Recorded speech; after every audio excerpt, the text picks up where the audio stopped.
All right. Hi, everybody. I'm Izzy. This is David and Jiten. And we worked with Professor Chris Callison-Burch on our project UAMP, a user-based algorithmic music platform. So, actually, I'm going to start off with a quick demo. We have two pieces here called Mystery 1 and Mystery 2, very creatively. And I'm going to play each one for you. And then afterwards, I'm going to ask for a quick show of hands. Which one of these pieces do you think was written by Bach, by Johann Sebastian Bach? So first, here's Mystery number 1.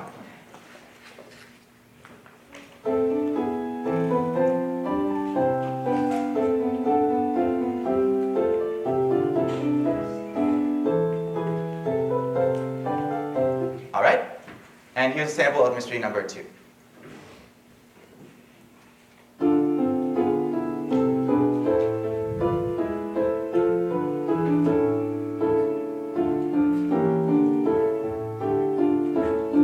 So a quick show of hands, who thinks Mystery number 1 was written by Bach?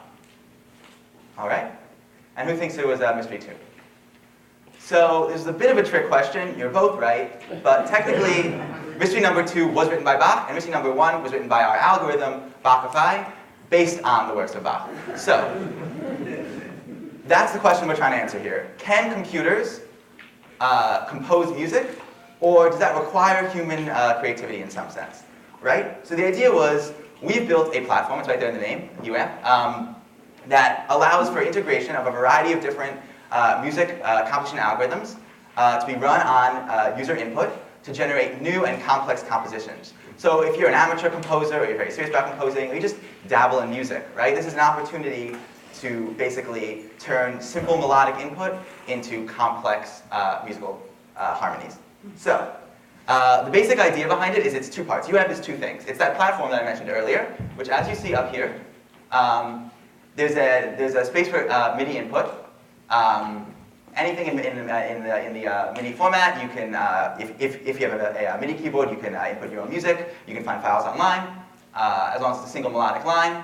Then generation algorithms, they're all Python scripts. People can write their own. We try to make it very simple. So we've written a series of robust wrapper classes such that like our simplest algorithms is only 6 lines long, and everything's happening in the background. So if you want to, if someone wants to experiment with their own composition algorithm, it's pretty simple to do, and then it shows up in the output where, as you saw, it can be played.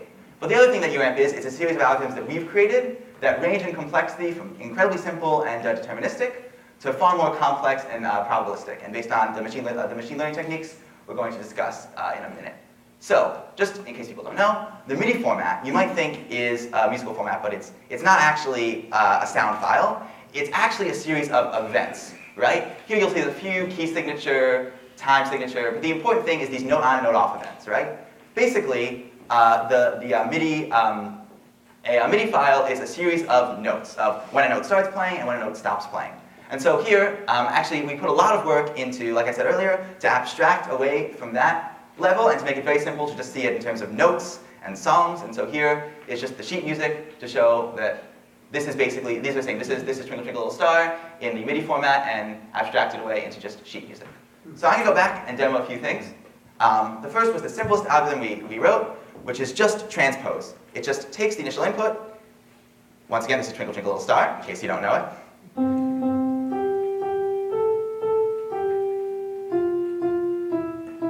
And it transposes every single note up a few tones.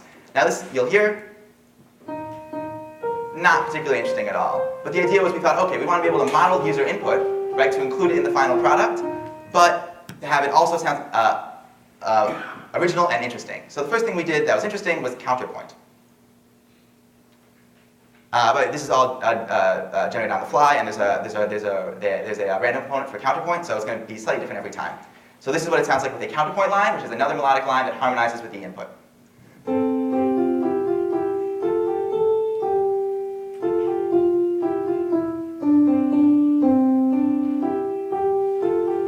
So that counterpoint line was generated deterministically and with some randomness. So then we thought, okay, what's next? What if we add, 3 new counterpoint lines? Because a lot of like the music that we're interested in includes 3 or 4 part harmonies. So with that, I'm going to pass it over to Jiten to talk a little bit about that. Great. Like Izzy mentioned, the place where we left off last semester, we finished with this counterpoint algorithm. And so the next step for us, because we were kind of thinking in terms of Bach chorales, so we figured that we wanted to generate 3 lines the same way we generated one with Counterpoint, and then have them all play back together and work together as a musical piece. So our first idea was, what if we run Counterpoint 3 times on the original input? So there's actually several issues with this. The first is that each of these generated lines, they sound good with the input when you run Counterpoint. So each of these work with the input. Line 2 works with 1, line 3 works with 1, line 4 works with 1, but none of them are looking at each other. So line 2 can clash with line 3, or line 2 can clash with line 4. None of those sorts of combinations and permutations are accounted for. So I'm just going to quickly demo for you. I'm going to run Counterpoint times 3 on Twinkle Twinkle Little Star, so you can kind of hear.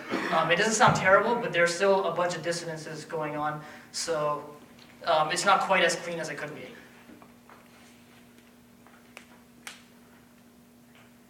So here's Twinkle Twinkle Little Star with Counterpoint run 3 times on it.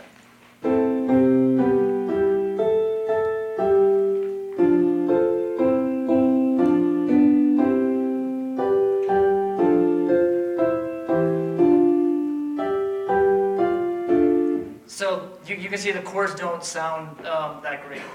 And the reason for that is, again, once you have more than 2 pitches playing at one time, you start getting chords. So you have to start thinking about harmony, and the problem becomes a lot more complex.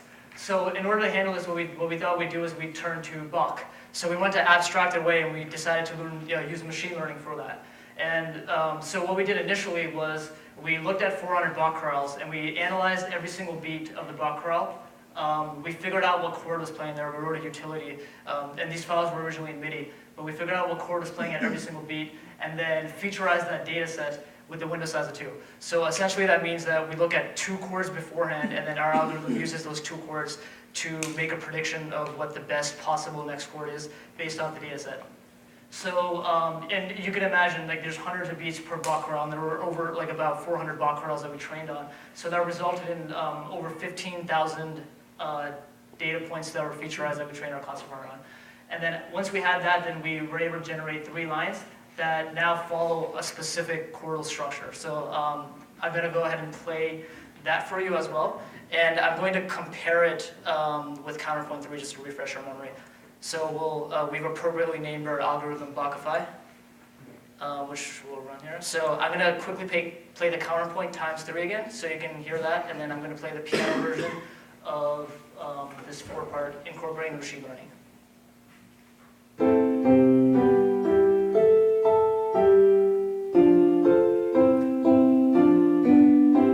Okay, so now here's the 4-part harmonization on Twinkle Twinkle.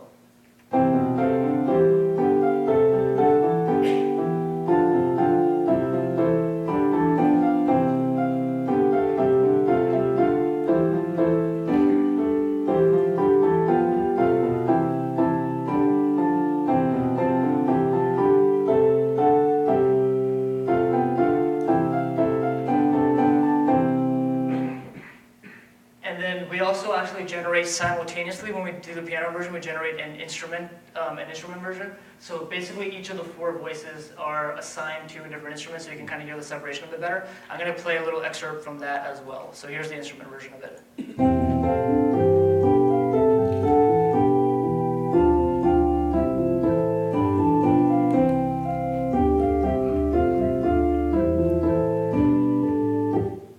So that's the instrumental version of it. And now, as a very last point of discussion on this aspect of the presentation, I want to talk a little bit about an actual Bach chorale. So what I'm going to do is I'm going to play for you an original Bach chorale. Then we're going to take 1 line from that Bach chorale and run our algorithm on it, so you can kind of hear what our algorithm comes up with and what Bach originally came up with. So here's first the original Bach chorale.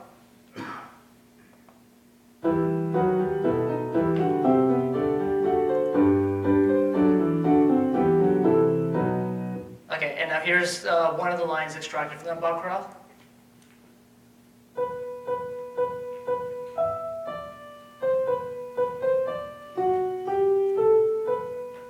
And then now I'm going to run our Bachify algorithm on it, and then I'll play our piano version.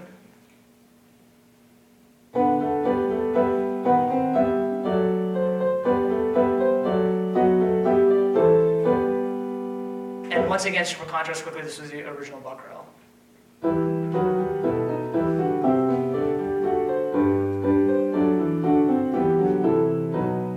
Great. So I'm going to pass it over to David now. He's going to talk about a little bit about the Beatles. Yeah, so we didn't think we wanted to do Bach as our only algorithm. We wanted to do maybe something poppy.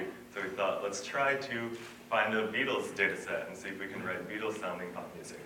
So the Queen Mary University of London compiled a very nice data set that gives us key changes, chords, and beats of Beatles music all by timestamp. So we were able to convert all that data into a format that our support vector machine classifier could use.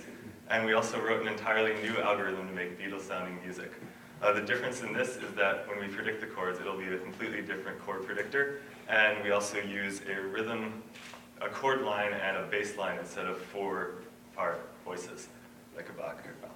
So I'm now going to demo Twinkle Twinkle Little Star run on our Beatles algorithm, Beatles.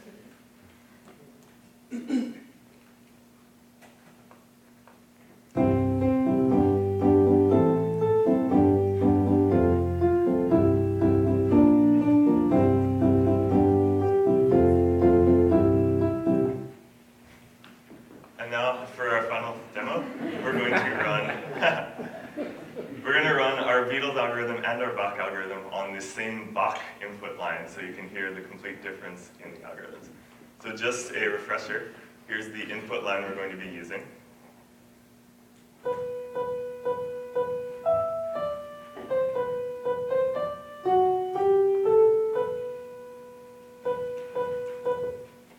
Here's the Bach algorithm.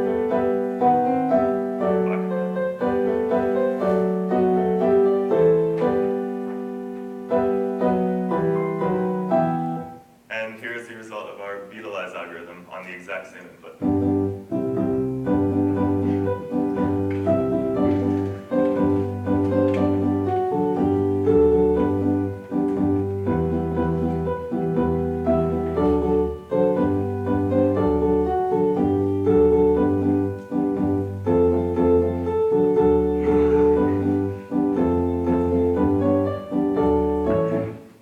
So we set out to answer the question of, does composing music require human creativity or not? So the answer is sort of. We were able to compose music algorithmically using a computer by looking at what the composers themselves actually did and training on their data, and then mimicking that to compose music via our algorithms without human input. I'd like to thank you all for listening and open the floor up for any questions.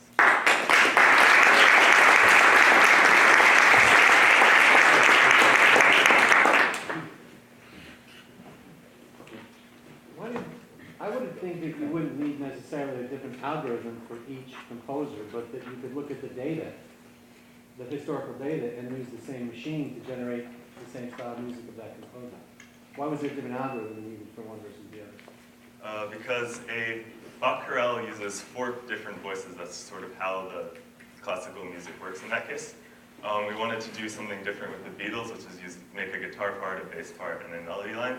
So we intentionally did that to make it in a certain style. Yeah. Also, for the Bach, one thing that David I think mentioned earlier is that Bach didn't repeat a lot of chords, right? Classical music shifts chords a lot, and for the Beatles, there's a lot of repetition of chords. But if you train on that, it'll, like the training data will always see the same chords repeated. So we removed the repeated chords and added them back in at the algorithmic stage, so that you can see where the chords change, but also have that repetition that makes the Beatles famous. Also, just add one more thing. So the machine learning part of our algorithm just gives us a chord. So that gives us the harmony. That's what we learned on. But the actual music itself that we generate from the chord, for Bach, we're generating algorithmic lines. And that process, getting from the chord to getting these lines, is a different process than what is happening with the Beatles, which is just kind of these repeated block chords and a bass line. So that aspect of it is where a lot of the difference in the algorithm comes from, is the actual structure of the music. But yeah, you're right, we did use the same exact framework, just a different underlying data set for the chord part of it.